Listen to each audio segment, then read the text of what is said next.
Et si je vous disais que la majorité des infopreneurs échouent avant même le lancement de leur business? Et c'est pas parce que le marché est saturé, c'est parce que les fondations sont mauvaises dès le départ. Dans cette vidéo, je vais vous présenter les 5 erreurs structurelles qui flinguent un business en ligne, un business d'infopreneur en l'occurrence pour ce qui nous intéresse, avant même qu'il ne commence. Et bien sûr, je vais vous expliquer comment corriger ou comment éviter ces erreurs.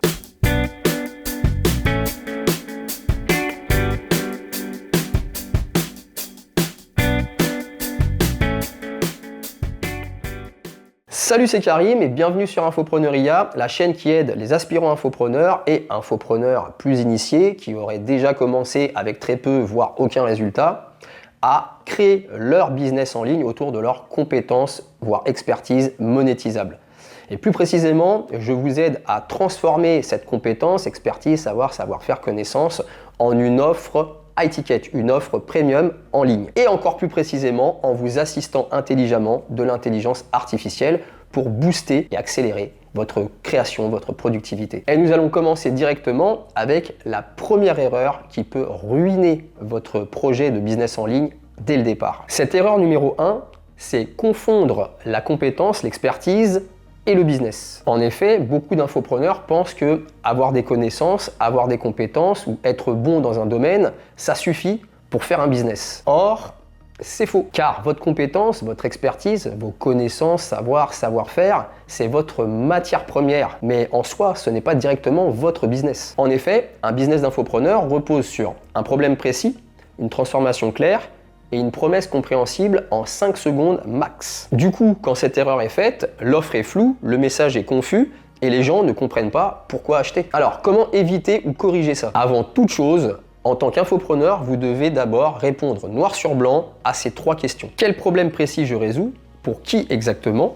Et quel résultat concret la personne obtient? Et enfin, n'oubliez pas que tant que vous ne pouvez pas résumer votre offre en une phrase simple orientée résultat, vous n'avez pas de business. Au mieux, vous avez un hobby intellectuel. Erreur numéro 2, parler à tout le monde et donc à personne. Cette deuxième erreur très fréquente chez bon nombre d'infopreneurs qui se lancent vient surtout du fait que la majorité d'entre eux refusent de se positionner clairement par peur de réduire leur audience, de se fermer des portes ou de choisir une niche trop petite. Résultat, message trop généraliste, aucune résonance émotionnelle avec leur audience et une audience passive. Et cette erreur est extrêmement destructrice parce qu'un business d'infopreneur repose sur la connexion et la pertinence. Or, si la personne que vous visez ne se sent pas concernée, elle n'achète pas. La solution à ce problème, c'est que vous devez définir votre niche en fonction de 3 critères précis. Un problème le plus douloureux, urgent et reconnu pour les personnes que vous visez. Vous devez viser des personnes qui sont capables de payer et prêtes à le faire. Et enfin, je vous conseille de vous orienter vers un problème que vous comprenez vous-même de l'intérieur. En gros, vous devez connaître votre marché le plus possible, même si bien sûr, vous pourrez toujours vous informer et récolter des informations en faisant les bonnes recherches. Enfin, n'oubliez pas qu'il vaut mieux parler très fort à 1000 personnes que faiblement à 100 000. Erreur numéro 3,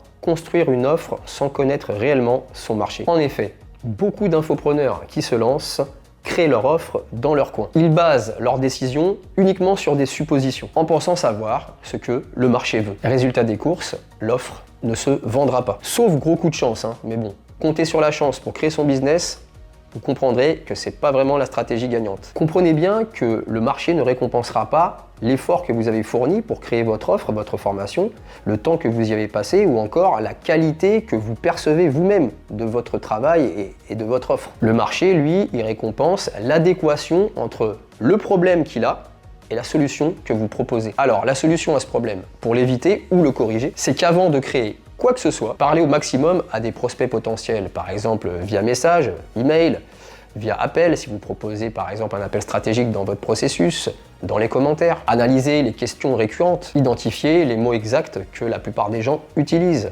Par exemple, dans les moteurs de recherche ou justement dans les commentaires, dans les questions qui reviennent. Enfin, n'oubliez pas qu'un infopreneur sérieux valide un problème avant de créer la solution, pas l'inverse. Erreur numéro 4, vouloir être parfait avant de se lancer. En effet, beaucoup d'infopreneurs qui débutent repoussent le lancement parce qu'ils veulent une image parfaite, un branding parfait, un produit parfait. Mais en réalité, c'est souvent une peur déguisée de passer à l'action, une sorte de procrastination active. Conséquence de cette erreur, aucun retour réel du marché, stagnation totale, perte de temps et d'énergie, et donc démotivation. Alors la solution, c'est de comprendre que le lancement de votre business, de votre offre, n'est pas une finalité, mais un outil d'apprentissage. En effet, il vaut beaucoup mieux lancer une version imparfaite de votre business en ligne, de votre offre, récolter rapidement des retours concrets du marché, et ça va vous permettre ensuite de corriger, d'adapter, d'améliorer progressivement. Enfin, comprenez bien qu'un business, et en l'occurrence un business en ligne, se construit avec le marché et pas avant le marché. La majorité des produits, des offres qui marchent, de manière générale, toute industrie confondue, tout modèle économique confondu, ne se sont pas faits comme ça du premier coup.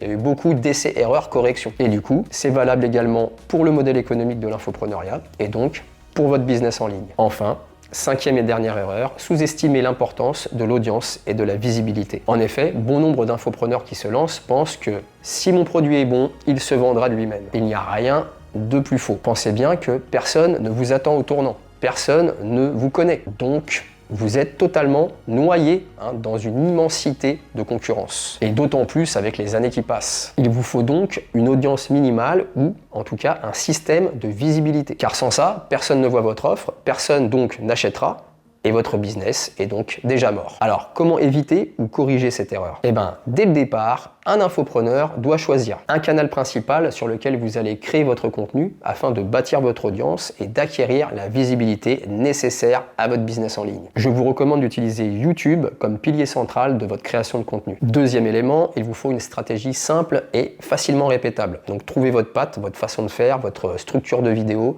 votre façon de communiquer, votre concept, bien sûr en restant dans votre thématique, celle dans laquelle vous visez votre client cible et tenez-y vous. Et surtout, il faut que ce soit quelque chose de facilement reproductible. Évitez donc les prises de tête, les complexifications à outrance, évitez les usines à gaz. Les choses les plus simples sont souvent les meilleures. Troisième élément, il vous faut une présence régulière. Donc, je vous recommande non seulement d'être régulier, mais aussi d'avoir la bonne fréquence adaptée dans votre création de contenu.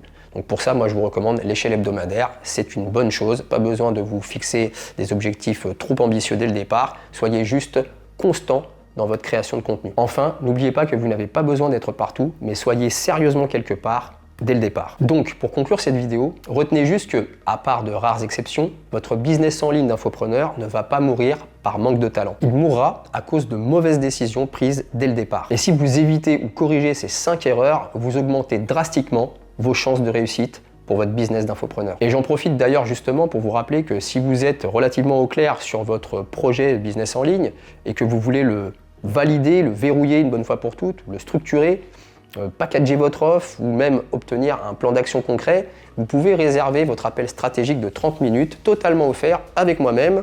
C'est le premier lien dans la description sous cette vidéo. Donc vous pouvez y aller, cliquer et réserver votre appel si ça vous intéresse. Au contraire, si vous êtes dans le flou, voire que vous n'avez aucune idée sur le fait d'avoir une compétence, sur son potentiel économique ou encore sur le modèle économique d'un infobusiness, alors dans ce cas, je vous recommande vivement de vous inscrire à la formation offerte qui se trouve également dans la description sous cette vidéo. C'est le deuxième lien, vous pouvez cliquer et vous y inscrire. J'espère que cette vidéo vous a plu et vous aidera à éviter ou corriger le pire. C'était Karim et je vous dis à très bientôt sur la chaîne Infopreneuria. Au téléphone si vous décidez de passer à l'action et de réserver votre appel stratégique offert avec moi-même ou encore dans votre espace membre si vous décidez de rejoindre la formation offerte. Je vous dis à très vite. Ciao!